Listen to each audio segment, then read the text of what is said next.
Hello again, I'm Amanda Davis. I am a speech and language therapist and dyslexia specialist, and I'm director of Words First. So this video is about level 4 in our phonological awareness pyramid, or the Parents at Home Phonological Awareness Program. We're going to be doing this level, if you can see it. And sorry again that I haven't been able to print it out, but I haven't actually been able to leave the house during lockdown. Okay, so it's now we have gone through the 3 stages of phonological awareness, which is the awareness of sound, and then we went into the awareness of a sentence. So a sentence is made up of different words, and then we started at the word level, and we were working with syllables and the fact that one word can be made up of different syllables, parts. So now we're going a little bit further in, and we are now attacking at the syllable level. And just to reiterate that phonological awareness is vital for success in reading and spelling. So we'll be doing a lot of these activities around sounds and awareness of sounds, but we are not introducing any letters at this stage. So we really want our children to have a really firm foundation in phonological awareness and sound awareness so that they've got a good foundation for phonics. Okay, so I will talk you through our strategies for the level 4 in our phonological awareness program, and this is all about rhyming as well.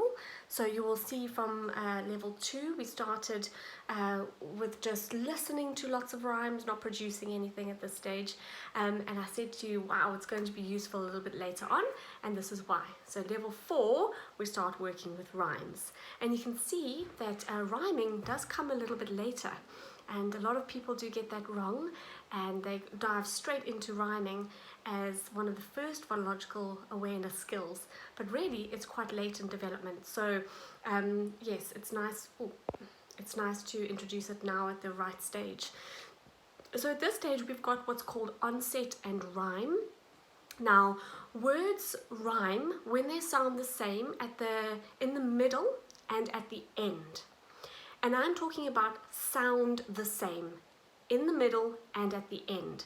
So this is where, for example, the word pot and yacht are rhyming words because they sound the same in the middle and at the end. We've got p, ot, and then we've got y, ot.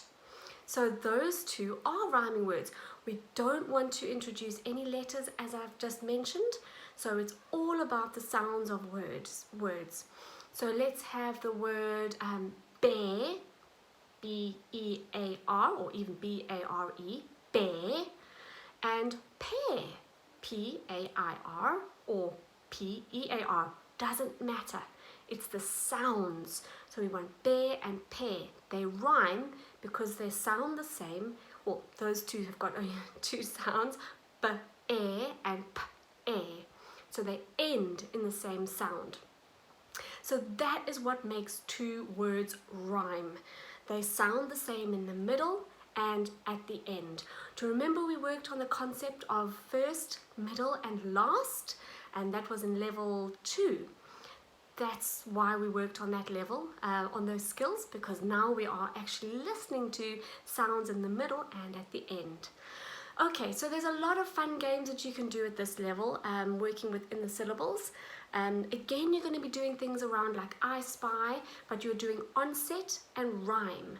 So the onset is the first sound, and then the rhyme is what makes that word rhyme. So in the word pot, the onset is p, and the rhyme is ot. In the word man, the onset is m, and the rhyme is an. So you can play a lot of the games where I'm thinking of a word. Either you can use things from around the house if you don't have a printer. Otherwise, we have got in the appendices, we've got lots of pictures that you can use. You can do, I'm thinking of a word, it's a fridge. What is it? So you can see that fridge is made up of 1 syllable, fridge. But actually, we're now getting a little bit further into that syllable, and we're going fridge. Onset and then rhyme. That rhymes with bridge, it rhymes with midge, but you are going to be doing I'm thinking of a word, or I spy something that rhymes with wig. It's an animal, it's a pig. So we're just starting to get them introduced to rhyming words at this stage as well. So onset and rhyme, or you've got, you can do what's in the bag. Yes, that's always a great one. Fill a bag with either the cards or some items from around the house, and you can pull them out and then you can segment them according to onset and rhyme. So I think we're clear about what onset and rhyme is. You can do that first and then you get your child to do it. So they take out a picture of a ball and then they've got to say, oh, I'm thinking of a all. And then you've got to say, oh, you've got a ball. Correct. Okay, so initially you would do it. I'm thinking of a all. And then you go, yes, you got it right. And then they do it. I've got a picture of a all. And they've got it. Fantastic. Okay, yep, I Spy, laundry day, have your child put the washing out, yep. That's always really, really good. Anything to do with daily activities is a wonderful opportunity to work on phonological awareness. We've got words everywhere. You don't need pictures. Words are floating around us all the time. As you're taking out the jumper, you can go, oh, look, it's a j-umper. Jumper, j-umper. And then you're going to be like, oh, wow, one word is made up of different sounds. And we're starting to get a little bit further into the sound system. Same in the kitchen, lots of opportunities in the kitchen that you can do. Right, and then you're going to be doing at 4.3, we are really going to be doing the recognition of words that rhyme.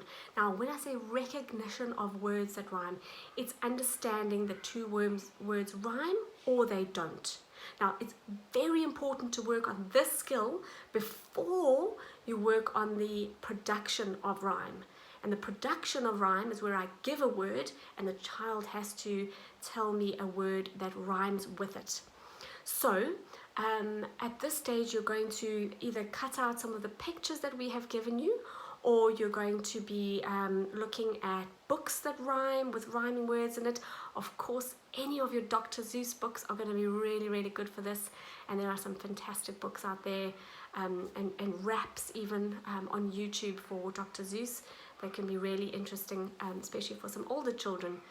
But yes, you're going to want to give them the option to listen to some sounds, or some words, sorry.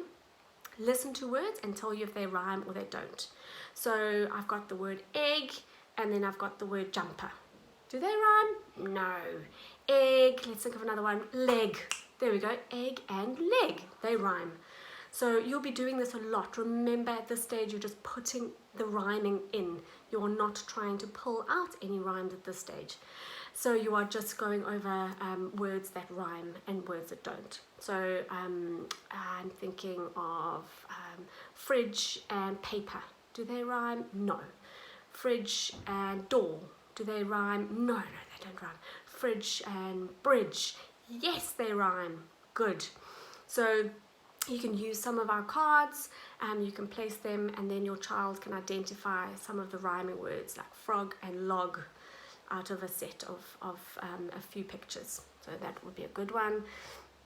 Okay, and then you're going to get to that vital one that everybody wants to start phonological awareness with, and that's 4.4, quite far down our pyramid now, and that is the production of rhymes.